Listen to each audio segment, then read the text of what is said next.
Hola, bienvenidos a el segundo episodio de Y los sueños, sueños son, un proyecto que comparto con mi colega y amigo, sobre todo, escritor Elictro Conis. Conversamos acerca de nuestra locura por la literatura y hoy vamos a hablar de este maravilloso libro y de esta maravillosa autora. A mí me emociona muchísimo este episodio de Las edades de Lulú. Bienvenidos, sé que nos acompañan de distintas partes. Yo estoy transmitiendo desde Madrid, Elix se va a unir transmitiendo desde México para hablar de esta gran obra. Y muy contentos porque es el segundo episodio de nuestro proyecto Y los sueños, sueños son, conversaciones entre noveles y noveles, donde justamente hablamos pues de lo que más nos apasiona a Elic y a mí, que es justamente la literatura. Y además de obras que, además de obras justamente que a los dos nos han generado distintos puntos de vista y que nos emocionan. Pues ya está aquí llegando el link, así que luego voy a la transmisión. Les comentaba que son libros. Hola, Elic, ¿cómo estás? Muy bien, muy listo. ¿Listísimo? Sí, siempre. Para hablar de literatura siempre se está listo. Para hablar de nuestra locura por la literatura, listísimos, ¿no? Sí, Pues mira, aquí tengo mi edición de Las edades de Lulú. ¿Tú? Ay, creo que me gusta un poco más la tuya. puede ser, ¿eh?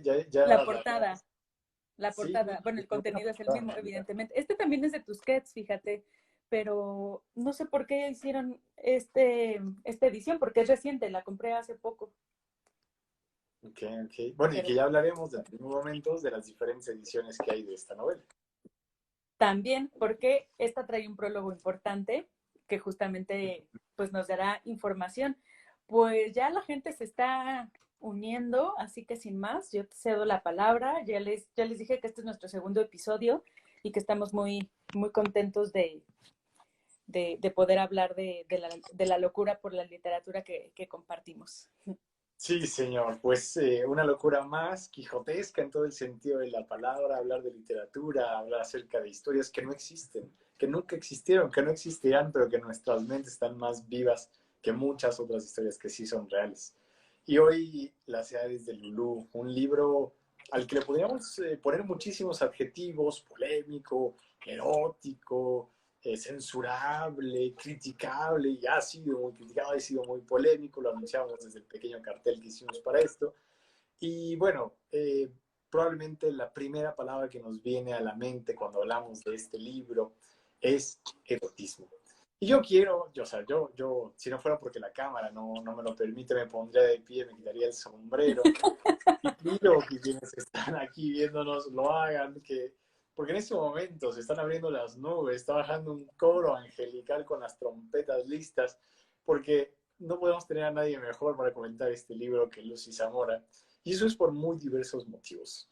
En particular, su acercamiento hacia el erotismo. Lucy, deben saberlo ustedes, ha impartido distintos cursos de literatura erótica, pero además es una de las autoras, punta de lanza en un proyecto llamado Nuité. Ustedes pueden entrar a nuité.com y encontrar una plataforma con historias eróticas de todo tipo. Y Lucy es autora de una de ellas, que bueno, ya se puede leer. Yo no les voy a arruinar la historia. Pueden entrar y comprobar por ustedes mismos el expertise, la maestría de Lucy para el erotismo. Desde la parte teórica, insisto, con los cursos que ha dado, con todo lo que ha leído, con todo lo que sabe, desde la parte literaria como escritora, la parte más íntima de pareja, yo no puedo constatar su acercamiento al erotismo, pero las otras dos sí que puedo decir bastante. Y creo que estamos en grandes, grandes manos para hablar acerca de Las ciudades de Lulú, novela erótica, entre muchas otras cosas, como decía. Y tenemos a Lucy como experta para ayudarnos a entrar a esta selva tan espesa. Bueno, gracias por la presentación, por ese preámbulo. Pues sí, fíjate que curiosamente hace un año di un curso de literatura, bueno, de erotismo en la literatura, que esa primera acepción es importante ya interiorizarla desde ahorita, erotismo en la literatura para hacer una distinción justamente. Y luego, pues me invitan a escribir este proyecto, al cual te agradezco que promuevas. Nuevamente le invito a la gente a suscribirse.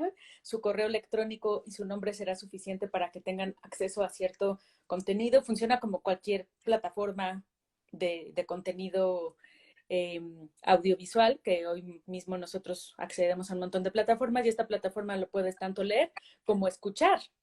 ¿Te imaginas las edades de Lulú Qué maravilla. narrado?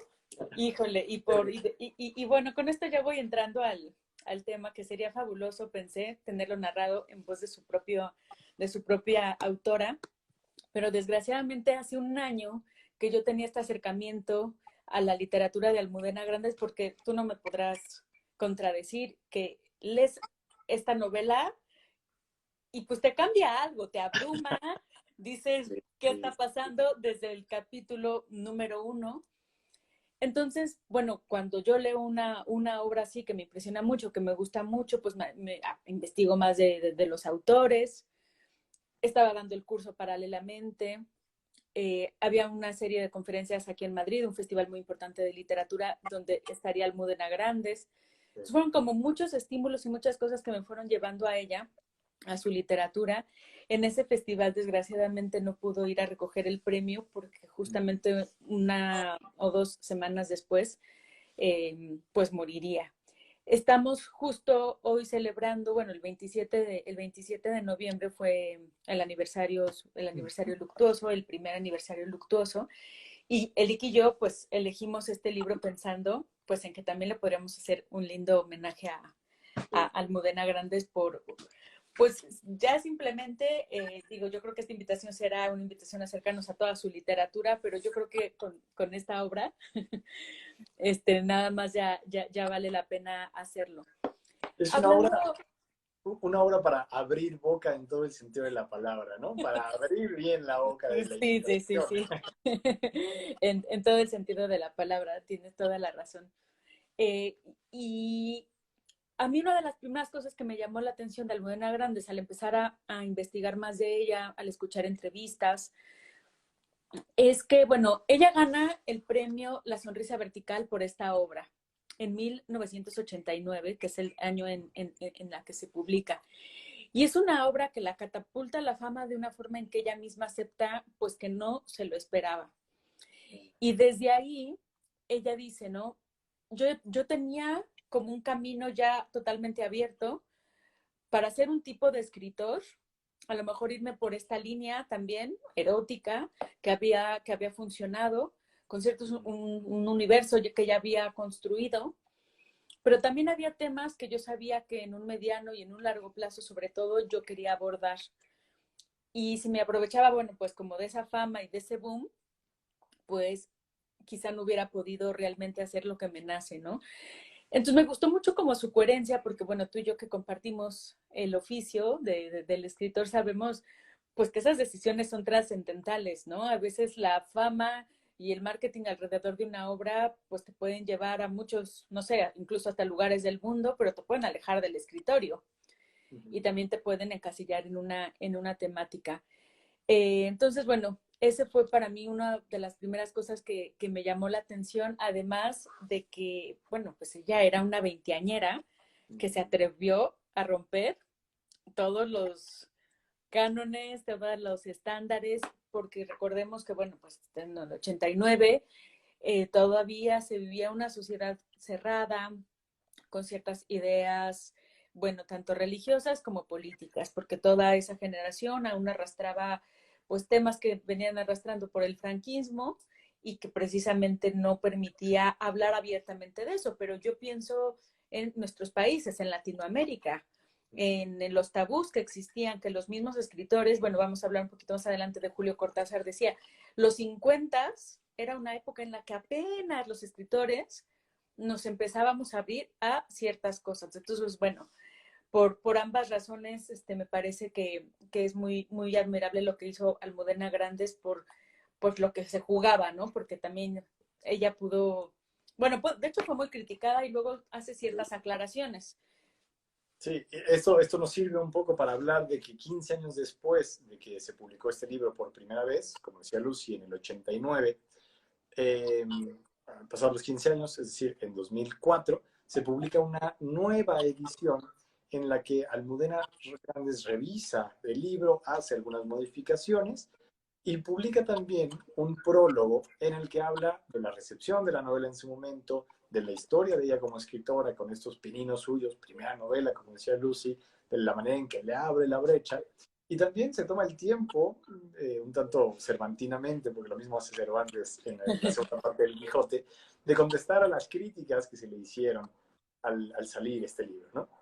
Y hay que saber que hubo toda una campaña por parte de ciertos medios de comunicación ultraconservadores para hablar de esta novela como algo terrible, como algo que no debía ser leído. Y por el contrario, hubo algunos otros que hablaban muy bien de la novela, que hablaban de ella no solo como algo erótico, sino como una obra literaria, y que vieron muchas de sus riquezas y que la promovieron para que fuera realmente leída y Claro. entendida.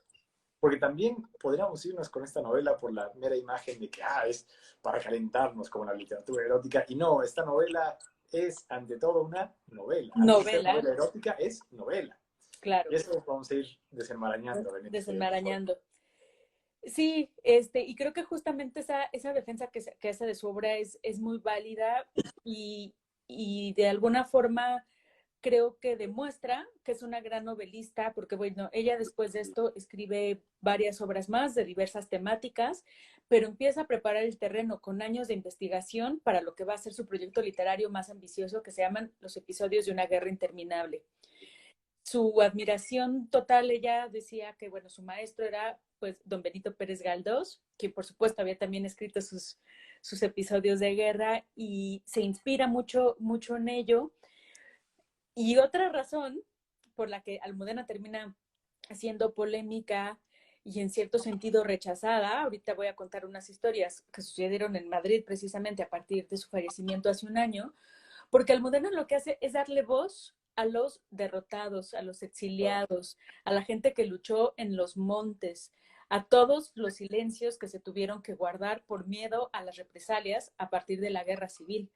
Entonces, episodios de una guerra interminable habla, bueno, por supuesto, desde un punto de vista republicano, en defensa de, y además como de esas minorías que no estaban retratadas en la literatura y que de alguna manera reivindican pues a los que lucharon, pero no fueron tan visibles porque pues no estaban en las primeras filas.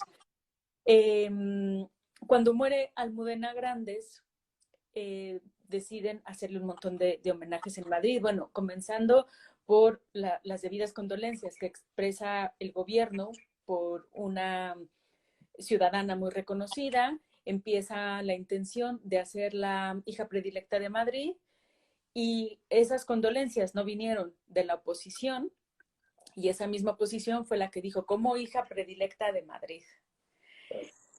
Pues por los ideales. Almudena Grandes además tenía una columna semanal en El País y era muy cercana a la gente, muy cercana al pueblo y muy certera con esos ideales que defendía. Digo, no me quiero poner política ni voy a mencionar pues partidos ni corrientes, pero pues con lo que he dicho creo que ya se puede entender aquellos que estaban en contra de. Y afortunadamente, pues no se salieron con la suya, la nombraron hija predilecta y meses después nombraron a una de las estaciones de metro más importantes porque es donde, pues la estación donde conecta los trenes y muchas vías de comunicación, o sea, quien venga en tren a Madrid va a llegar casi siempre a la ex estación de Atocha, hoy la estación Almudena Grandes. Correcto.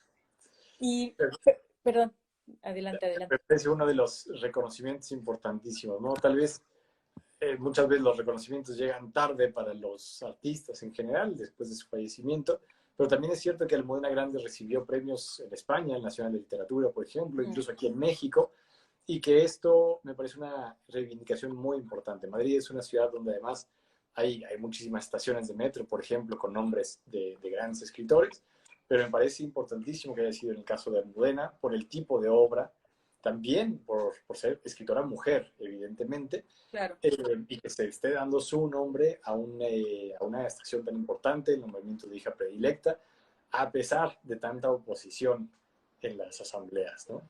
Sí, sí, sí. Justamente le hicieron un homenaje pues hace unos días por su primer fallecimiento y le hicieron un retrato muy lindo en el Ateneo de Madrid, donde se tienen a otras grandes escritoras como Emilia Pardo Bazán, Carmen Laforet, estuvo el presidente, pues todos los que comulgaban con sus ideales y un gran amigo tanto de ella como de la familia, porque el esposo de Almudena Grandes es un poeta muy reconocido también, director del Instituto Cervantes, Luis García Montero. Bueno, pues organizaron todo este homenaje y era un gran amigo de la familia, Pedro Almodóvar, y habló del libro de Almudena y recordó una cosa que de hecho escribe una columna y dice, fue cuando me di cuenta lo grande que era Almudena Grandes. El día que en el cementerio fue pues la ceremonia de su entierro, iban olas de gente, yo vi las imágenes y me conmovieron un montón, olas de gente con sus libros y pues cuando la enterraron todos lo levantaron al cielo. Ahí está, me puse chinita la piel. Entonces decía Pedro Almodóvar, de hecho pues dijo, sus novelas son la mejor enciclopedia para averiguar los usos y costumbres de nuestro pasado más oscuro, mucho más que los libros de historia. Eso no sé si te guste tanto a ti, pero pues Pedro Almodóvar le vamos a dar esta licencia por hablar de los libros de Almudena Grandes, pero por los reivindicativos que fueron y por el significado que le dio a la vida de las personas, porque el cementerio de Madrid se llenó de la gente de a pie, alzando sus libros al cielo. Bueno, yo creo que cualquier escritor podría morir tranquilo después de ver eso. Bueno, mira que yo, siendo historiador, a pesar de esto, te concederé la razón, porque a mí me parece que en ocasiones los libros de historia diseccionan al muerto y la literatura, en cambio, en muchas ocasiones logra regresarle el alma a estos muertos para verlos nuevamente actuando, que eso es difícil siempre de Sí. lograr. Pero creo que ahí está mucho el mérito de Almudena Grandes con esta serie de sus episodios de una guerra interminable, muy distintos sin duda al libro que vamos a comentar hoy, otra vertiente por completo. Y bueno, los separan 21 años, estos episodios comienza a publicarlos ella en 2010 y, volviendo ya a nuestra novela, 1989, Las edades de Lulú. Y mientras preparamos este episodio, Lucy y yo nos preguntamos cómo entrar aquí. ¿Por dónde empezamos, no? Porque si empezamos por las primeras líneas del libro, nos censuran. De hecho, no podremos leer muchos de los fragmentos que quisiéramos leerlo, porque estamos en las redes sociales, ¿no? En un horario familiar. En un horario familiar para México, correcto. Pero bueno, eso quedará a cada uno de los lectores que podrá empaparse de esto. Y mientras tanto, o sea, nuestro primer acercamiento querría ser ese hacia el género, hacia, esto es una novela erótica, ok, ¿qué rayos es el erotismo? Yo les decía, tenemos aquí a la experta, así que yo preguntaría eso, Lucy, ¿qué es el erotismo? ¿Cómo se escribe? ¿Cuál es la diferencia entre pornografía y erotismo? Claro. Pues mira, cuando yo empecé a dar los cursos, que quise hacer una distinción importante, ¿no? Primero tener una definición que pues para mí es una definición propia y la forma en que abordé el erotismo, porque para mí es algo que conecta con todos los sentidos. No me gusta reducirlo a algo meramente sexual. Claro. Y eso es la literatura académica en la cual llevaba, pues iba por esa línea, ¿no? Todo lo que envuelve, todo lo sensorial que se puede abordar desde la literatura erótica y todo el universo al que podemos entrar. Ante eso yo tengo una definición personal que dice el erotismo es la capacidad para contactar a través de los 5 sentidos con cualquier dimensión del placer. Es decir, pues el placer, por supuesto que está ahí muy presente y toda la estimulación, pero justamente quitarle ese componente a que pues solo se aborda desde un ámbito o desde un punto 100% pues sexual, ¿no? Claro. Y para mí ahí fue importante hacer esa connotación entre, bueno, tenemos la literatura erótica, que de alguna forma, pues, a veces está mal vista o está en una sección un poquito más allá en las librerías, no Sí, a siempre tiene fondo. clasificación, o se califica como pornográfica, O no está en librerías. ¿Cuánta o literatura erótica no se vende en los puestos de periódico, en las calles, ¿no? O sea, no en las librerías, no en porque las ahí solo hay librerías, libros importantes, ¿no? claro. Entonces, bueno, yo llegué a una conferencia que dio Cortázar en la Universidad de Berkeley y un capítulo lo dedica a la literatura erótica y en diferenciarla de la pornografía. Y entonces él también habla del concepto erotismo en la literatura. Y para mí hacer esa diferencia es muy importante. El erotismo en la literatura, cuando tú estás leyendo cualquier obra y ves el despliegue de un personaje en su plano erótico, igual que en su plano intelectual, igual que en su plano emocional, ¿sabes? Es decir, Cortázar lo pone en un mismo nivel. Y Cortázar dice, para mí el erotismo en la literatura significa uno de los muchos elementos, pero ni más ni menos. No es excepcional, ni superior, ni inferior. En el plano de una novela, si hay una situación erótica de un personaje y el mismo personaje aparece después meditando sobre un tema intelectual, no quiere decir que ninguna de estas dos situaciones sea excepcional. O sea, de alguna forma como que hasta lo normaliza, Sí, porque, pues a ver, en nuestra vida cotidiana, nosotros los escritores le ponemos dimensiones a nuestros personajes, emocional, física, intelectual, y por qué descuidamos mucho la erótica. Es decir, lo pone como en un mismo nivel Cortázar. sí, y yo creo que ahí acierta Cortázar, vaya, porque claro, o sea, es una dimensión nuestra como seres humanos, el plano intelectual, el plano tal vez deportivo, el plano, vaya, tantos que tenemos, los seres humanos somos capas y capas y capas y muchos planos conviviendo al mismo Uh -huh. tiempo, y en el personaje también. Quienes escriben saben eso mismo, ¿no? Cómo hacer que este personaje tenga una psicología, que este personaje se desenvuelva en estos ámbitos, etcétera. Uno de ellos es el plano erótico. Y es que Lucy acaba de decir una palabra importantísima que casi pasó de pronto, muy rápido en la definición, pero la manera de conectar con el placer. Y Mm, placer se puede entender en un espectro muy amplio, muy amplio. pero por supuesto que no está limitado tan solo a la sexualidad. Es una parte importantísima, sin duda, pero no está limitado solo a eso.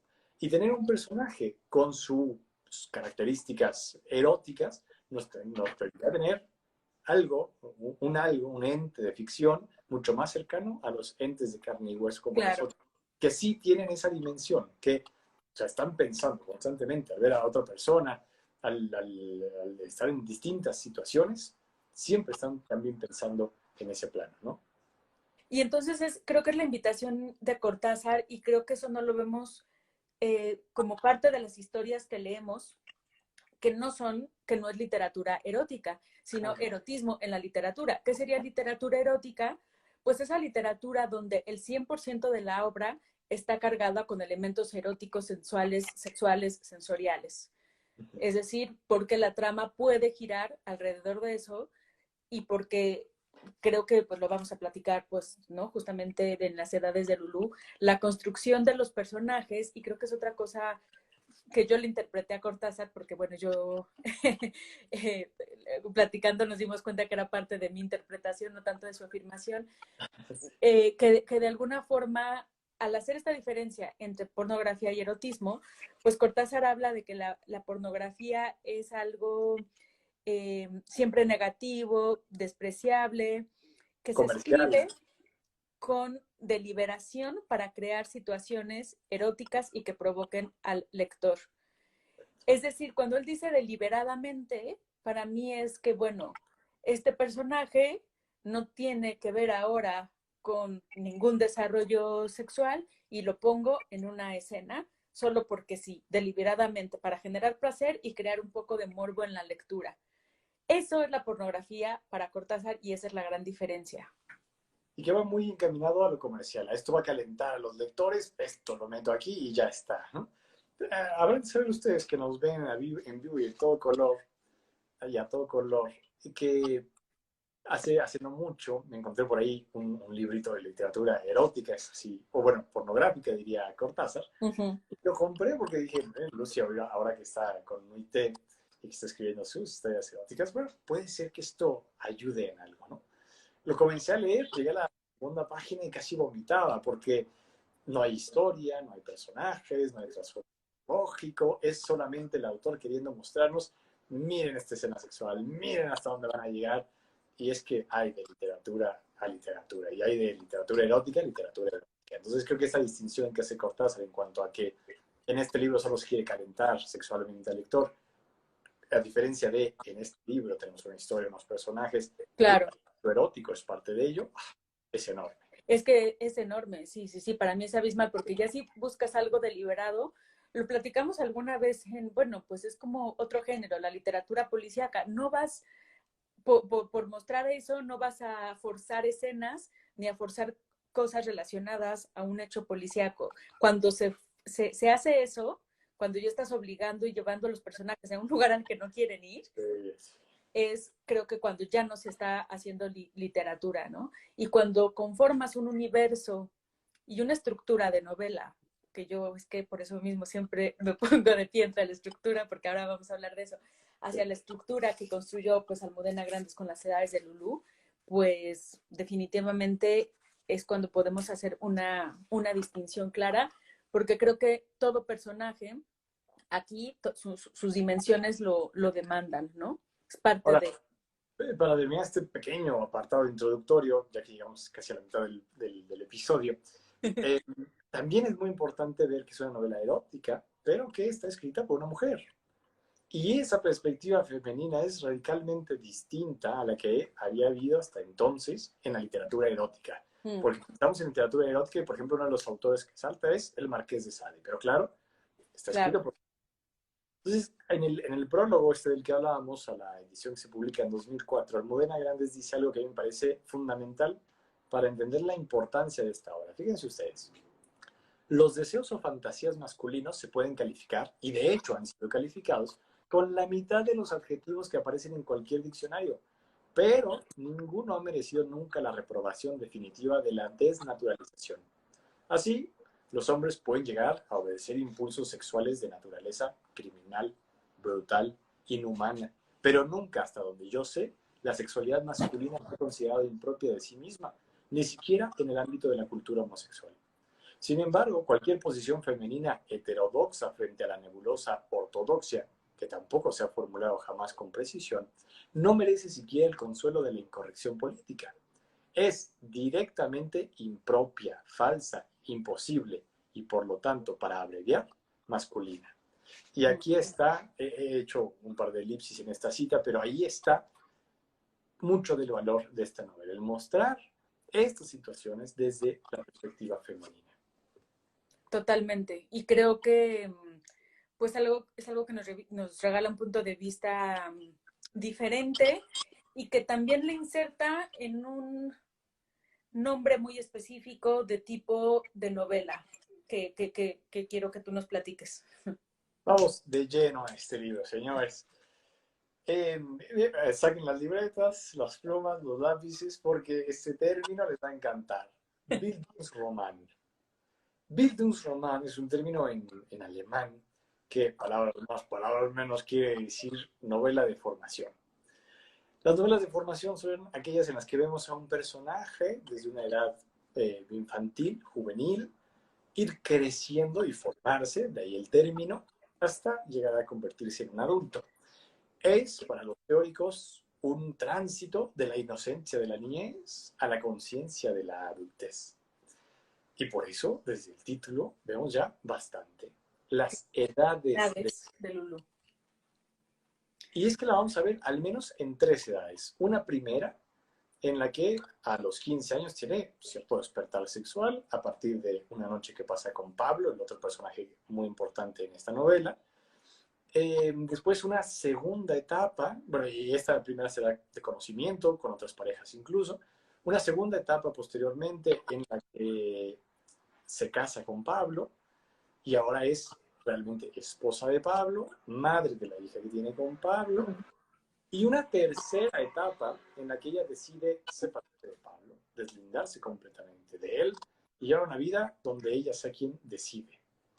Tres etapas distintas, no solo en edad, por supuesto, no solo en cuanto a los lados que tiene con otras personas, sino también, o especialmente, mejor dicho, de experimentación sexual. La primera sería como de conocimiento y exploración, la segunda seguiría profundizando en la exploración, y la tercera, en muchos artículos leeríamos palabras como perdición. Esto es subjetivo, lo vamos a ir analizando, pero es un momento en el que, en un español muy coloquial de México, digamos, se destrampa y hace todo lo que quiere, sin importar límites. Todo. Los límites. Pero Correcto. es un buen principio hablar de nuestros tres momentos, de las tres edades de Lulu. Claro, y que justamente es lo que le da, como bien dices, el nombre a la novela. Ya, de cierta forma, Almudena Grandes hasta en eso tiene maestría. Ya en el título nos dice de qué va y nos da el nombre de la protagonista. Y si Elik y yo coincidíamos en querer hablar de esta novela, pues por todo lo que ya hemos dicho, la polémica, el aniversario de Almudena Grandes, es porque también los dos nos quedamos boquiabiertos ante la maestría de la estructura narrativa que utiliza Almudena Grandes, porque ahora Elik nos contó las edades cronológicas, pero el libro pues nos lleva por un viaje maravilloso. En primera, empieza con una escena bastante impresionante Sí. en esa última etapa de las edades de Lulú, de las tres que definiste, es la tercera, para luego hacer una elipsis maravillosa y empezar a narrarnos pues prácticamente el inicio de lo que es la historia. Es decir, que empieza la historia pues en media res, ¿no? Como diríamos los escritores. Exacto. Si ahí tienen todavía la libreta en la que apuntaron Bildungsroman, pueden apuntar también el término analepsis, que es el término más castizo para flashback, es decir, ir atrás, y catalepsis, saltar hacia adelante, ¿no? Es un libro que está lleno de estos juegos. Va atrás, nos cuenta un poco del pasado de nuestra protagonista, que en el tiempo cero, digamos, tiene 30 años, pero va atrás, tan atrás, como a sus 15 años, incluso a sus 12, con algunos recuerdos, y va avanzando gradualmente, regresa al presente, vuelve a recordar, presente, recuerda, hasta que sigue avanzando. Pero bueno, si te parece, también demos una brevísima idea de qué va la novela, ¿no? Lulu es una muchacha que a sus 15 años pasa una tarde y después una noche con encuentro sexual con el mejor amigo de su hermano. El personaje se llama Pablo. Pero Pablo es bastante mayor que ella, prácticamente le dobla la edad, es ya profesor en la Universidad Complutense de Madrid, y rayando, o en ocasiones de un lado, en ocasiones del otro, del abuso, la interna a la sexualidad en esta primera noche. Y después de ello, pasó un tiempo, él se va a Estados Unidos a continuar estudiando, y cuando regresa, Lulu lo busca a él, tienen una nueva noche y él le pide matrimonio. Se casarán y ya casados comenzará esta exploración de la que yo hablaba, sexual en muchos sentidos, que implica, por ejemplo, también encuentros sexuales con un transvesti, que implica un trío con la persona menos esperada y alguien con quien no estaba consciente Lulu que esto estaba ocurriendo. No diré mucho más, no diré ni siquiera quién es, porque es parte indispensable de la novela, pero llega el momento en que Lulu decide que no puede seguir con Pablo, que está siendo su niña y que mientras esté con él no crecerá. La palabra es muy importante en esto de la Bildungsroman, ¿no? De tal forma que se separa, pero ella continúa la exploración y entonces participa en tríos, participa en orgías, a veces con heterosexuales, prácticas sadomasoquistas. Y hay después un episodio brutal, no puedo decir más porque ya es el final, en el que sucede muchísimo, muchísimo y que realmente tememos por ella. De eso van a hablar, dejémoslo ahí, ¿no? Pero para que todos tengamos una idea y para que se entienda mejor cómo es que avanza y retrocede a través de recuerdos, a través de narración en tiempo presente y va cerrando ciclos impresionantes, porque de pronto se acuerda de bueno, de pronto se encuentra con Chelo, su amiga, su mejor amiga, 30 años, y regresa a un recuerdo que termina con ella contándole algo a Chelo y por lo tanto ya regresa al tiempo presente. Son estructuras muy bonitas, muy sutiles que va utilizando todo lo largo de la novela. Claro, que una de las cosas, que más allá que algunas lecturas, algunos pasajes son fuertes de leer, son impresionantes, tú y yo comentábamos, es leerlo, y esta es una invitación para quien no la haya leído, hacerlo simplemente pues para ser testigos de una obra y de una construcción narrativa pues que nosotros consideramos excelente por todas estas figuras que hace y porque va dejando pistas también de personajes, de sucesos, de expresiones. No queremos hacer muchos spoilers porque además tampoco podamos leer mucho, pero bueno, después de esta eh, visita a ver ella alguna serie pornográfica que se encontró por la televisión, es que volvemos al inicio de la historia, apenas en la página 41, y quisiera leer este párrafo porque nos dibuja un poquito de lo que es Pablo y porque luego termina con una frase que a mí me impresionó. Dice, todavía, así empieza, después de estar en el pasado, es cuando vuelve a la narrativa. De hecho, hay un espacio grande, bueno, no más grande, como un doble espacio, y luego empieza con la narración y dice, todavía puedo recordarlo como si estuviera empezando a vivirlo. Es decir, ella está rememorando todo lo que pasó en su vida con Pablo. Claro. Cuando volví del colegio, mi hermano Marcelo estaba en la cama y Pablo, que ya era su mejor amigo cuando yo nací, sentado a sus pies. Tenía 27 años, era profesor de filología hispánica en la Complutense y acababa de publicar su primer libro de poemas que había tenido críticas muy buenas, aunque no tan abundantes como las que los periódicos habían dedicado a su edición crítica de El Cántico Espiritual.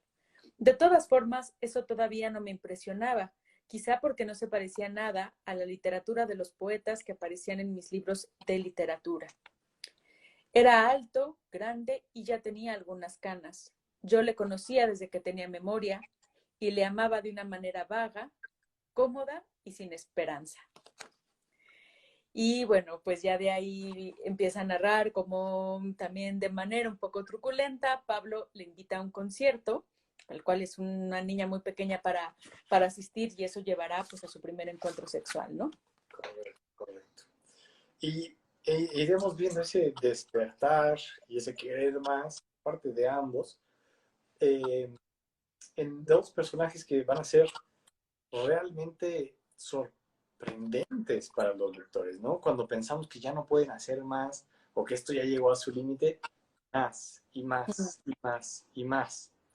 Y es que la construcción de los personajes, yo insisto, es brillante. Podemos hablar de Lulu, por ejemplo, porque algo importantísimo es que, que hay una relación no solo de pareja, o más bien de esta relación de pareja entre Pablo y Lulu desde el inicio y hasta el final, es también paterno-filial. Es decir, Pablo es el padre que cuida a la niña. Piensa, vuelvo a la diferencia de edades, pero también el comportamiento está. Pablo en alguna ocasión le dice, pórtate bien, no crezcas. Pablo tiene una fascinación por la ropa de niña, de colegiala también, que usa Lulú. Y Lulú lo sabe y Lulú lo explota. Y todo esto se debe también mucho a la situación familiar de Lulú. Ahí Almudena Grandes lo retrata perfectamente. Lulú es una de las últimas hijas de la familia. Después de ella vinieron unos gemelos y le dejaron de hacer caso. Y Y ya la tenía madre, otros hermanos, eran, no sé, 5 o 6. y la madre le dijo en algún momento, es que tú eres fuerte, es que tú estás bien, tú no me necesitas, los demás sí, entonces por eso estoy con ellos. Y Almudena lo escribe muy bien, dice, bueno, la narradora que es Lulú dice, yo habría querido decirle que claro que la necesitaba, que ser fuerte, que estar bien no implicaba lo contrario. Y entonces esta orfandad la lleva siempre a buscar una figura paterna y Pablo está ahí listo para hacerla. Y Pablo está listo para hacerla, pero quien antes allanó el terreno fue su hermano Marcelo, en quien se refugió Lulú por esa misma orfandad y porque ella misma lo dice. Fue entonces cuando Marcelo se fijó en mí. Él ha sentido debilidad por las causas perdidas y yo nunca podré agradecérselo bastante. Su amor, un amor gratuito e incondicional, fue el único apoyo que encontré durante mi atípica edad adulta. Solamente le tuve a él entre los 5 y los 20 años. Aquello vida gris hasta que llegó Pablo. Entonces solo así un switch. Sí, es cierto.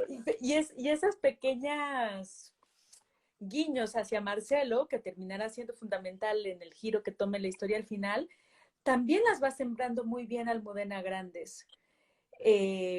¿No? Va poniendo ahí a Marcelo como pues el hermano preferido, como el mejor amigo, como el cómplice de Pablo para algunas cosas, como el cómplice de Lulú para otras. Y entonces, pues no, ahí creo que va entretejiendo pues este personaje que termina por ser fundamental entre los dos y pues una forma de que Lulú busca una figura de protección, ¿no? Paternal. Correcto, correcto. Y bueno, déjenme comentar que este libro Lucy lo ha leído con sus alumnos en el curso de erotismo en la literatura.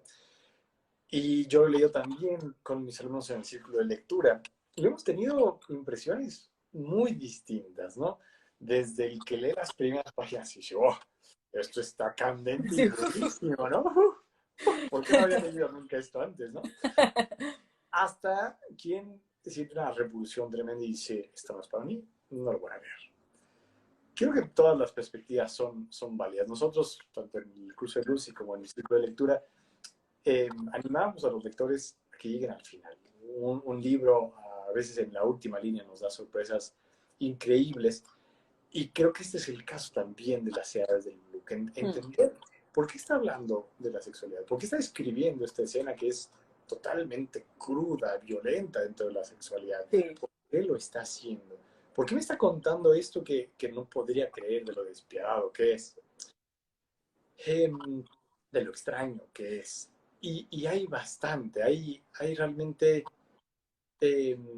un trasfondo en todo esto. Yo creo, Lucy, entre otras cosas, que el Almudena Grandes constantemente nos está diciendo, pero es que miren, sexualidad hay por todas partes, y además de forma clandestina, pero todos lo sabemos.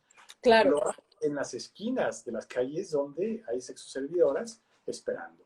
Lo hay en internet, bueno, no había internet entonces, pero lo hay hoy en cintas, hay cine pornográfico. Y hay mujeres, uno de los personajes, Chelo, la amiga de Lulu, que sale con hombres esperando, prácticamente necesitando que abusen de ella físicamente, para después ir con mujeres, salir con ellas y hacer el cuento de miren cómo me han maltratado. Hay sexualidad por todas partes, pero nosotros volteamos la cara, no nos damos cuenta, lo evitamos, y Almudena Grandes dice, aquí está, y es más bien hipócrita decir que, ay, yo no leo estas cosas, qué barbaridad, no, esta novela, sino, no, es, miren, existe, está en todas Existe. partes, y lo hacemos de la lista gorda. Sí, lo que pasa es que yo no sé por qué surge como algo extraño, como si fuera un fenómeno, cuando en realidad pues el propio Cortázar también hace un análisis de que en los inicios de la literatura se hacía de una forma muy normal, viene el cristianismo y se empieza a poner el tabú moral y religioso, desde ahí queda desdibujada hasta que se empieza a retomar. Pero yo pensaba en el cine y bueno, pues es que el cine siempre lo ha tenido. Esas lo que llamaríamos como escenas injustificadas de enseñar, de desnudar a la chica, bueno, ya hasta me metería en temas machistas, porque siempre es la que más enseña, pero, eh, pero en la literatura, pues no sé por qué, ¿no? También es algo normal y porque ocurre en la vida real, porque ella retrata a un Madrid que existía en aquella época. Es decir, los transvestis en la calle, ese desenfreno sexual, era algo que se estaba viviendo. Es decir, también hace un retrato importante de la época que se vivía. Claro, porque tú lo decías, ¿no? Son los 80, pero también la novela se remonta a lo que serían los años 70, transición de la dictadura, inicio de la democracia, movida La madrileña, movida madrileña. drogas por todas partes, movimiento de contracultura, el cine de Almodóvar, vaya, todo está explotando. Y también, y eso se puede ver en varios artículos de investigadores, dicen que es incluso una como advertencia de fíjense hasta dónde estamos llegando, ¿no? Fíjense con este destape qué tanto tenemos. Y ahora que leo uno de los comentarios que nos llegan aquí, déjenme redoblar la invitación. Aprovechemos este live, aprovechemos que estamos en vivo para quienes lo ven a través de Instagram y también para quienes los vean después a través de YouTube. Comentar, porque ya tenemos unos minutitos más adelante para seguir comentando lo que ustedes piensan, lo que ustedes han leído, si de Almudena, esta misma obra, si alguna otra, Otra. sobre el erotismo y la De, sexualidad. de hecho, aquí hay un comentario que dice, la doble moral, siempre. Creo que causa mayor efecto leerlo que verlo, nos dice Luz Romero M. Definitivamente Claro. yo creo que sí. Existe una película que se hizo y si bien hay cosas, o sea, casi que lo que a mí también más me impresionó, algunas escenas del libro fueron las que ya puestas en pantalla me parecían aún más grotescas también. Pero yo creo que otras de las cosas que notábamos Elik y yo de la maravillosa pluma de Almudena Grandes es la capacidad descriptiva que tiene para llevarse más de 5 páginas en solo describir pues el acto sexual, ¿no? Y que además es uno de los primeros, de las primeras escenas, que es la protagonista viendo una película pornográfica, pero tiene una maestría para describir, para meternos, no solo en la parte sexual, de dibujarnos también a los personajes, que es una de las cosas que decíamos, ¿no? Para nosotros los escritores, el no me lo cuentes, muéstramelo, Sí, es mira que muy, muestra, ¿eh? sí que nos muestra, o sea, creo que tampoco cualquiera tiene esa capacidad de hacer esas descripciones y de mostrarnos también ese universo que ha construido alrededor de Lulú y de Pablo. Y yo haré aquí una confesión para ti, para quienes nos ven. También se puede apuntar en esa libreta donde pusieron Bildungsroman, que yo leí en su momento el primer libro de 50 sombras de Grey. Mm. Y bueno, yo, siguiendo mi propia sugerencia, lo terminé, pero mira que me costó mucho trabajo. Y el motivo por el que me costó tanto fue porque la primera escena sexual se repetía incansablemente de la misma manera e incluso con las mismas palabras a todo lo largo del libro. Y aquí Almudena despliega la lengua castellana de una manera impresionante. Y su imaginario de una forma impresionante. Y es un verbo todo lo que está pasando aquí y que uno de verdad dice, pero sí, y sigues, y dices, ¿qué está pasando? Entonces es una maestría impresionante de ella para utilizar las palabras para escribir algo tan visual y también tan sensorial, lo decías tú, ¿no? El tacto, Sí, por ejemplo, los olores, sí, los sí. sabores incluso. Por, Eso por, es. porque si bien retrata algunas, por la temática que se va a abordar y que va a evolucionar, ¿no? Para esa explosión que ya tiene Lulú en su parte adulta de exploración, creo que hay algunas partes que también están muy bien descritas, unas partes, bueno, digamos, no sé, más íntimas, más amorosas, que también nos llegan a transportar a ese universo, ¿no? Y en ese sentido, yo creo que no tiene desperdicio, aunque pues no es lo que estamos acostumbrados a leer, pero también tú les decías a tus alumnos, hay que atrevernos a leer cosas diferentes y esto me lleva a recordar, para seguir hablando un poco de la construcción de los personajes, que yo, no sé, en la sesión número 4, me parece, habíamos comentado el libro, pasó las 5, llegamos a la sesión 6 y una alumna, que estoy segura que si no se conecta ahora nos va a ver, alzaba la mano y decía, Lucía, es que yo quiero volver a Pablo, es que Pablo esto, es que Pablo el otro.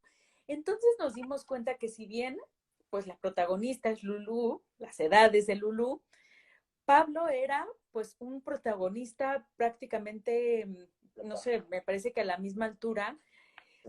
Analizamos mucho el personaje masculino en esa sesión, terminó el curso y cosa que yo hago pocas veces es leer un libro 2 veces. Lo leí buscando esas pistas que quería encontrar acerca de Pablo para entenderlo también y para ver su construcción. Y creo que fue uno de los temas que más nos dio de qué hablar cuando tú y yo lo comentamos el libro, ¿no? Sí. Fíjense ustedes, si un ser humano leyera un libro a la semana cuando entre sus 8 8. y sus 80 años de edad, habría leído al final de su vida 3.700 libros. De esos, Lucy eligió que 2, porque lo leyó 2 veces, fuera Las edades del Lulu. Ustedes díganme si no hay que leer este libro. Ustedes díganmelo. De verdad que sí, porque es que hay libros que se tienen que abordar por todas las vertientes y la curiosidad de aquella alumna despertó mi curiosidad y nos llevó a concluir, bueno, ciertas cosas acerca de Pablo, y una se relaciona muy bien además con el personaje de Lulú. Lulú en muchas ocasiones dice sentirse frente a Pablo como un corderito. Son estas palabras, ¿no?, muy sutiles que nos regala Almudena Grandes, es decir, como que le ataban un lazo blanco, dice, un lazo blanco alrededor del cuello. Un lazo rosa alrededor del cuello del corderito blanco. Ah, es verdad. Sí. La imagen es gráfica, ¿no? Y el Claro. corderito, señores, ¿a qué los remite ustedes? El cordero, la inocencia completamente. Y decíamos que el Bildungsroman nos muestra el tránsito de la inocencia de la niñez a la conciencia de la adultez. Pero Lulú Nunca. un corderito a todo Siempre luego. siempre se siente un corderito y es parte, digo, no es un gran spoiler, pero es parte de lo que lleva a decir, ya no quiero depender de él, quiero ver si puedo volar sola. Y, ay, mira, dice Luz que ella irá por la relectura. Bien, te sumas al club de la relectura y que le encanta la obra de Almudena. Bueno, pues justo en esta relectura y en ese corderito que intenta salirse pero que no puede, es donde mi teoría dice, y la pregunta que yo abro al público también para posteriores comentarios o ahora mismo, es que mucho de ese, pues como destrampe de Lulú y ese último conflicto al que se mete en un lío con gente muy oscura, ¿no?, ya en el bajo mundo, o sea, masoquista, yo pienso que Pablo es quien termina orquestando todo y que es el que está ahí detrás moviendo los hilos, no sé si de manera tan obvia, pero es que desde que era una niña le va poniendo cosas y Lulú las agarra y le das poquito más y Lulú lo agarraba más. Luego se apodera a ella y Pablo se impresionaba de las cosas y las iniciativas que ella tomaba, como irse con un transvesti y terminar los 3 en una noche. Eso yo creo que son cosas que Pablo no se esperaba, pero las ponía, ¿no? Ahí como que iba poniendo. Y yo sé que todavía no te convenzo de que Pablo está detrás de todo. Te invito a la relectura, a que tus 3.700 libros, uno de ellos sea la segunda de Almudena, de las edades. Queda ahí, lo lanzamos como anzuelo para quien lea y relea después, porque en efecto hay muchas pistas para pensarlo. Y también en uno de los círculos de lectura, alguien arrojaba otra pregunta y decía, yo me pregunto qué habría sucedido en la vida de Lulú. Fíjense ustedes qué hermosos pensar en los personajes como si fueran tan Como si reales. fueran reales. ¿Qué habría ocurrido en la vida de Lulú si Pablo no hubiera existido? ¿Habría terminado buscando otro padre en sus relaciones afectivas? ¿Se habría destrampado de la misma manera? ¿Es que Lulú ya lo traía o es que es Pues corrompida? que, ¿O es uy. mitad y mitad? Bueno, es una cosa para discutir programas y programas y programas. Sí, sí, digo, al final, bueno, pues sí, es que los tratamos como personas, ¿no? El hubiera, que habrá sido de ella, pero pues un poco para ir cerrando, nos quedan 5 minutos. Algo que hablábamos también es que qué lindo que este tipo de libros propicien una reflexión, ¿no? Nosotros decíamos, estamos reflejando de los límites, de la sexualidad, del placer, de si estamos hablando o no de una literatura erótica pornográfica. Y yo tengo que citar una gran frase de Almudena Grandes que dice, yo creo que la literatura no tiene que ver con las respuestas, sino con las preguntas. Un buen escritor no es el que intenta iluminar a la humanidad, respondiendo a las grandes cuestiones universales que angustian a sus congéneres, sino el que hace preguntas, el que se hace preguntas a sí mismo y las traslada en su libro al lector. ¿Qué opinas? Totalmente. Yo creo que incluso lo que yo he escrito creo que siempre viene de una pregunta propia, de un, ¿existirá esto? ¿Esto será posible? posible? ¿Hasta dónde podría llegar tal situación? Faulkner mismo, ¿no? Se habla mucho de que su libro El ruido de la furia nació cuando él vio a través de la ventana que dos hermanos se subían a un árbol, la hermana se subía y el hermano abajo, medio cuidándola, le veía los calzones. Y Faulkner se pregunta qué hay detrás de esto. O sea, un hermano viendo de esa manera a su hermana, ¿no? Entonces yo creo, yo estoy completamente de acuerdo. La literatura viene de una inquietud propia del autor. Claro. Y si la resuelve para sí mismo, está genial. Pero sobre todo, más que resolverla, la ha planteado a los lectores. Claro, y nos va sembrando cositas y nos va sembrando reflexiones que creo que justamente un libro perteneciente al género de la literatura erótica, bueno, pues, no sé, es una gran propuesta ponernos sobre la mesa este tipo de reflexiones, porque bueno, como bien hemos dicho a lo largo de la transmisión, no es algo en lo que se reflexione, y a mí también me gusta esta parte en que la literatura no está para leccionar, ¿No? porque ella jamás nos dice su punto de vista. De hecho, hay una crítica pues de género en la que nosotros no nos quisimos meter, porque es que el objetivo no es aleccionar ni tomar parte por uno por otro, ni siquiera creo que decir de quién está bien o quién está mal. Pues también un buen escritor lo que hace es que el lector termine todo pues en su cabeza y haga sus propias interpretaciones. La mía es que Pablo está detrás de todo. Un muy buen amigo mío, cercanísimo, hace poco le platiqué acerca de la novela que estoy escribiendo ahora. Me dijo, ¿pero qué quieres enseñar con esta novela? Y yo respondí muy ofendido, perdón, pero ¿por qué tipo de escritor me tomas? ¿No? Yo no quiero enseñar nada, yo quiero plantear. Y creo que eso es lo mejor, lo mejor, lo más difícil y lo más importante que pueda hacer un escritor.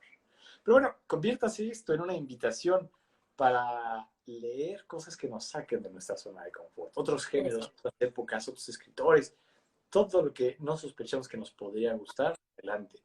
Esta tal vez es una de esas novelas que uno dice, ay, me encantó, porque termina con un golpe fuerte, ¿no? Con un knockout, sí, diría Cortázar, pero es de esas novelas que uno dice, qué importante fue leerlas. Qué sí, importante qué fue. importante, sí, porque yo creo que para los amantes de la literatura, que sé que son muchos de nuestros seguidores, les gusta eso y bueno, como vamos a estar compartiendo contenido después de este live, yo creo que también para los amantes de las estructuras y de la narrativa les podemos poner luego un resumencito de estos puntos que nosotros notamos, ¿no? La construcción de personajes, ya no hablamos de la metaficción, por ejemplo, algunos temas que se nos quedaron, pero que son grandes cosas que podemos percibir indistintamente de si es una historia en la que no nos sentimos tan cómodos, que nos saca de nuestra zona de confort y que, bueno, pues a lo mejor leer esas escenas repetidamente sí genera cierto rechazo, pero que el final yo creo que cierra de forma espectacular. Que vale la pena. Sin duda. Entonces, tendremos que dedicar más programas a esto, a los sueños soñados por otros artistas y revividos por nosotros como lectores. Los invitamos a leer más Almudena, a releerlas si ya lo hicieron, a seguirnos, a suscribirse al de YouTube, al de TikTok, si a ustedes les gusta esto y quieren que le va a gustar a otro amigo suyo, a otro lector que lo va a hacer realmente disfrutar, háganlo, compártanlo. Y nos vamos a ir, pues, costumbre, para cerrar todos nuestros capítulos con la siguiente parte del monólogo de Segismundo, que siempre Elic nos lee al terminar para despedirnos y para agradecerles su tiempo. Es verdad, pues reprimamos esta fiera condición, esta furia, esta ambición, por si alguna vez soñamos en mundo tan singular, que el vivir solo es soñar. Y la experiencia me enseña que el hombre que vive sueña lo que es hasta despertar. Seguiremos hablando de sueños de aquí a mucho tiempo más. Y la próxima emisión, además, tenemos grandísimas sorpresas. Grandes sorpresas. No vamos a hacer spoilers. No vamos a hacer spoilers, pero será una gran sorpresa. Gracias, Elic, por esta conversación que compartimos nuestro amor por la literatura y gracias a todos los que se conectaron. Gracias a ti, gracias a todos y gracias, Almudena, hasta donde estés.